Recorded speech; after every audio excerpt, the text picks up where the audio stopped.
देश के प्रधानमंत्री 2022 में किसानों की आय दुगनी करने का वादा किया था, लेकिन किसानों की आय तो दुगनी नहीं हुई, किसानों को कर्ज में जरूर डुबो दिया है। और आपने जो ट्रंप से दोस्ती निभा के अमेरिका से सौदा किया है, अमेरिका की फसलें और प्रोडक्ट अब भारत के बाजार में बिकेंगे तो 0% टैरिफ टैक्स, और भारत के किसानों की फसलें अगर अमेरिका में बिकेगी तो 18% टैरिफ टैक्स।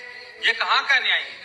आपने वादा किया था किसानों की आय दुगनी करूंगा, लेकिन आपने किसानों को कर्ज में डुबो दिया है। पहले ही तो भारत के किसानों को खाद बीज नहीं मिलता टाइम से, खाद की लाइन में लगना पड़ता है, लठे खानी पड़ती है, तब जाके कहीं खाद मिलता है, और फसलें तो कोड़ियों के दाम बिक रही है। तो आपने भारत के किसानों के लिए किया है क्या है? ट्रंप ने तो सौदा करके अपने देश के किसानों का फायदा करवा दिया, अपने देश के किसानों के हित में सोच लिया, लेकिन आपने भारत के किसानों के हित में क्या सोचा? आज हमारे देश में किसान आत्महत्या कर रहे हैं दिन रात, फसलों पर प्रकृति की मार पड़ रही है, फसलें कोड़ियों के दाम बिक रही है। क्या किया आपने देश के किसानों के लिए?